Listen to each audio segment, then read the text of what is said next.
Hi, this is Dr. Jim Fazone. I'm here with Gary Mattia, and you are in the principal's office.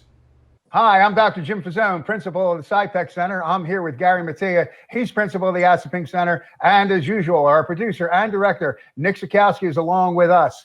We have a special guest today. This is CTE month, Career Technical Education month. And we have the man, the myth, the legend, Mr. CTE himself, David Nash.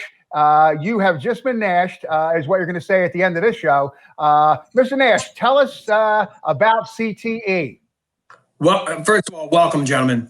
Mr. Mattia, Dr. Fazone, always a pleasure. In all seriousness, I don't have any tattoos. I'm not against tattoos, but if I did have tattoos, it would be I love CTE right on my chest with a huge heart. In all seriousness, I do love CTE. And what it really boils down to is it's a program and programs in schools across the state of New Jersey, career and technical education, that provides an uplifting, upwelling opportunity for students that are really sincere on studying very program-specific, career-specific, targeted elements of their high school journey.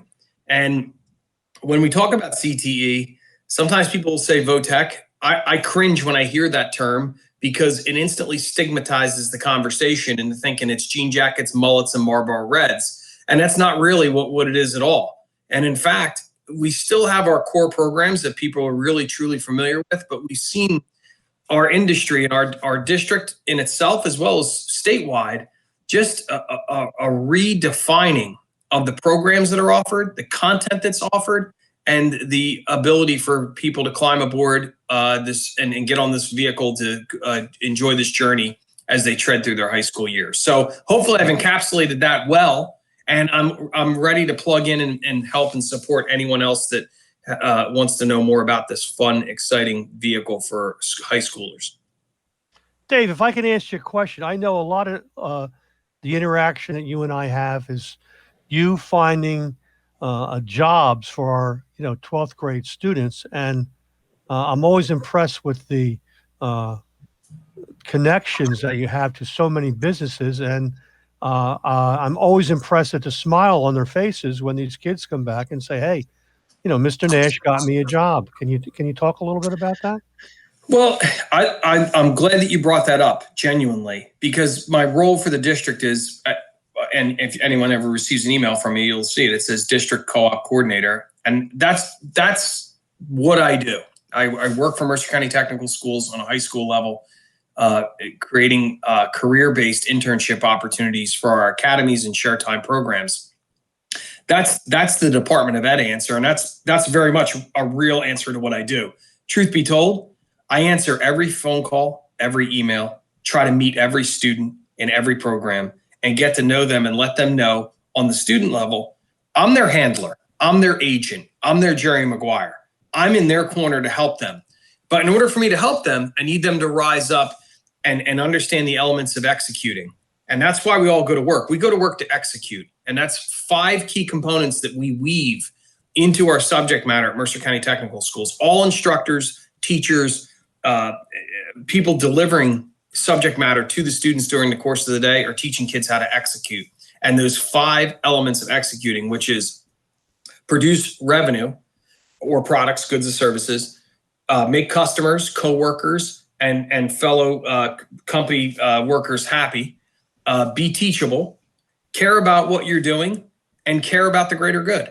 That's when people are taught that in an elementary, high school level, and they enter the world of work for the first time, they have a very high success rate. So that's what we infuse and engage and activate and it's done in a way that only we can do it in MCTS.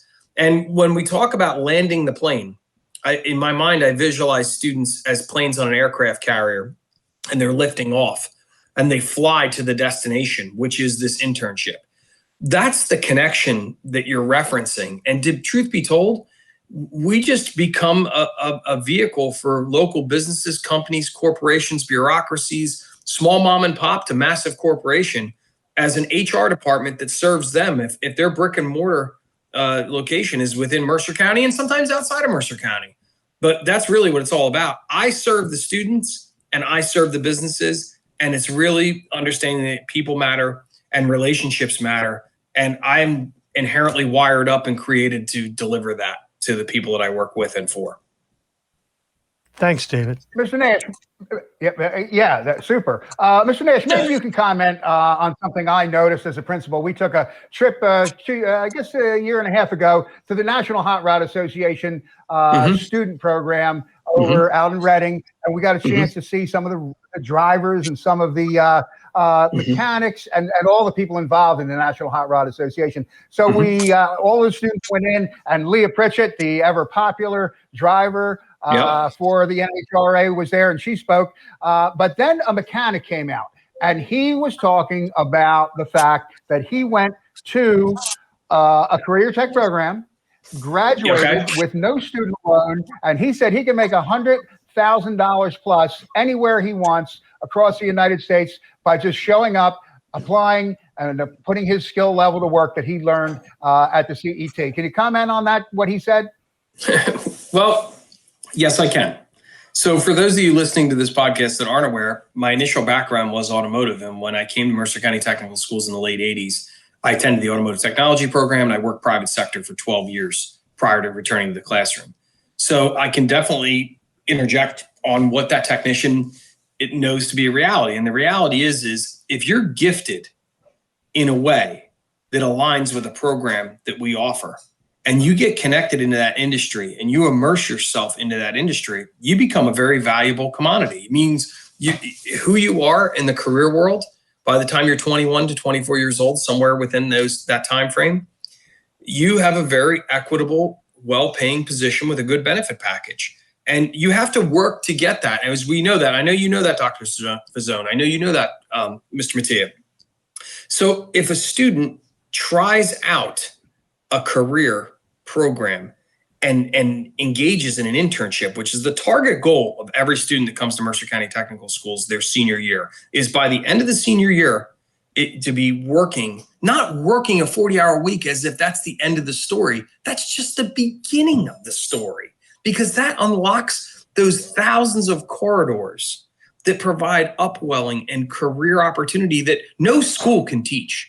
You know, we have a subject matter, a sign on the front of every classroom where the students go into the shop or the class. But within that class and that shop, there's hundreds, if not thousands, of career-based opportunities that no one can predict. So when a technician at the NHRA says to a group of high school students, I could go and work for a person, start my own business, whatever the scenario is, that's relevant and real to a person who applies themselves, is naturally talented, and knows how to leverage those talents into strengths in which a market will pay for. That's the whole story, and that's what we do as a school.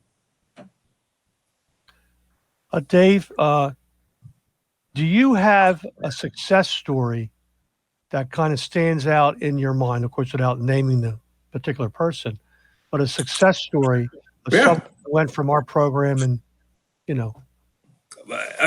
Yes, 100%.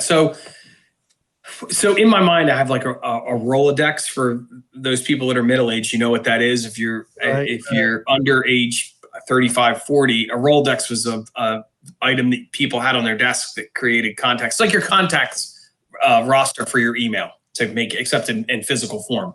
So I'm sliding through the Rolodex in my mind, my email contact list of, and I'm seeing the faces of students. Chef Engel had a girl who was in a culinary program, came from a rough and tumble home, came to Chef Engel's program probably 10, 12 years ago, fell in love with the program, immersed herself in the culinary arts culture, and moved on to post-secondary education, worked at a number of different really wonderful restaurants, worked at the White House as a chef for former president, and worked in DC. And now she works for Campbell Foods as a food scientist. So that's just one off the top of my head. She received a Career Success Award probably around 14 or 15. Producer Nick would be able to verify that. And that's a snapshot. Some more relevant. How about this year?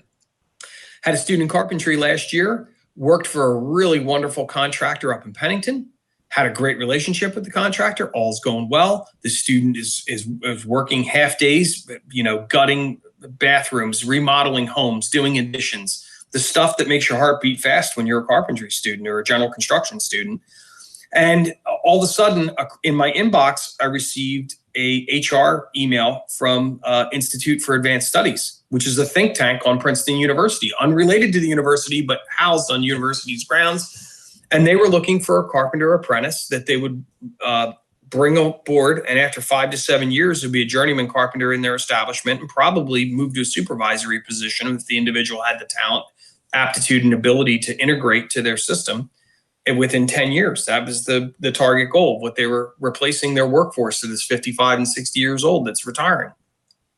So the student really carried himself well with the employer. And we encourage all of our students that graduate to always visit our career board. And I advised Institute for Advanced Studies to post that lead on the career board.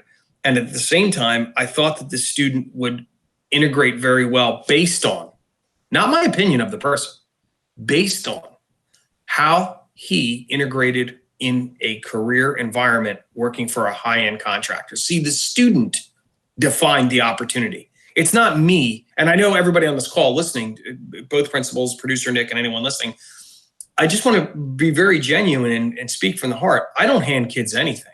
Opportunities come and I correlate them to the highest probability of success to the individual that's displayed those talents. And sometimes that student has never gone out to work and it's June and I bring the lead into the class and I talk with the instructor and the student. I say, hey, this thing just really fits you well. In this case, the kid had already graduated and I happened to have his email address in my Rolodex. And I said, hey, you might want to check this out. I thought of you when I read this. So all of a sudden you had a student that graduated high school, went through a 4-step interview process at Institute for Advanced Studies, and now he has a career working there. He's going to college at night. Some go to trade school at night. Some go to the military and come back. And some graduate from our programs and work 40 hours a week in a career, not a job. Huge difference, as we all know, listening to this, and have tremendous upward mobility. See, that's the difference between a conventional high school and a CTE school. We openly declare to all of our students in every program that there's 4 paths, four doors you get to pick from when you graduate. It's like the game show is what's beyond door number 1, door number 2, door number 3, and door number 4. Door number 1, military. Door number 2, trade school. You go to school in the evening while working with journeymen and women during the day in highly technical environments. Door number 4, career, or door number 3 would be working full time in a career where you have upward mobility. Great example, PSC&G. Kids graduate, they become a general mechanic, helping with the gas department, the electrical department, maybe being a meter reader, customer service agent, etc. Go to school at night, chip away at some classes if they want to. If not, you can still go for different departments. And then the last one is 2- and 4-year college. But you notice how I saved the last one for 2- and 4-year college? Because every kid's brainwashed that if they don't go to a 4-year school, they're never going to make it. And that's not true. And I'm not saying every kid needs to come to MCTS or a CTE school, but I know this for a fact. I've been to enough career fairs, and so have you guys. If you take a graduating class of 400, there's that without a shred of a doubt mathematically. If you did surveys, if you did a survey monkey, 20% of those students would thrive in a CTE environment, and you obtain the 20% number, the total 20%, from the 60% of the graduating class that has no idea what they want to do. There's kids in high school in every graduating class of 400. 20% of them are academically gifted and they're doing exceptionally well and they thrive in that environment. 20% have that offshoot, but the 60% in the middle don't even know about CTE education and would thrive if they ever knew it. And I firmly believe that as a 20-year veteran. So hopefully that provides some perspective on showcasing a story and providing an element of, hey, opportunity to come check us out. Well, I could sit here and listen to Mr. Nash talk all afternoon. I find him to be one of the most highly motivated and motivating people I've ever met. That's why at Mercer County Technical Schools, after you've been in the audience with Mr. Nash, we like to say, you have just been nashed. So, yeah, and they have. I nashed them hard at the zone. They have. What's that? I said I nashed them hard at the zone. Yes, you do nash them hard. Mr. Nash, thank you for being with us. Thank you for. We're going to have you back again because you have so much that you can enlighten our student, staff, and school community in reference to CTE. Thank you for being with us. It's my pleasure, and be sure to check out your guys' podcast, the podcast I did with Mr. Orff, the Mercer County, the MCTS Experience, as well as it just dropped last week. I did a podcast with DOE, Department of Education, with 2 students that are out in the field. Be sure to Google that, check it out. Go to our website. Producer Nick will shove the link if you haven't already received it. And guys, I would be happy to join you back anytime and talk to you about anything you guys want to talk about. I love coming to the principal's office. I didn't like doing that when I was a kid, though. I didn't like the principal's office when I was a kid. Cheers. Oh, well, I don't think anybody should. But thanks for being with us, and we will check out those podcasts. Nick will put up those. Nick will put up those links. And for Gary Mattia, for Nick Sikowski, for myself, Dr. Jim Fazone, we wish you a happy CTE month, and we'll see you next week in the principal's office. Bye-bye.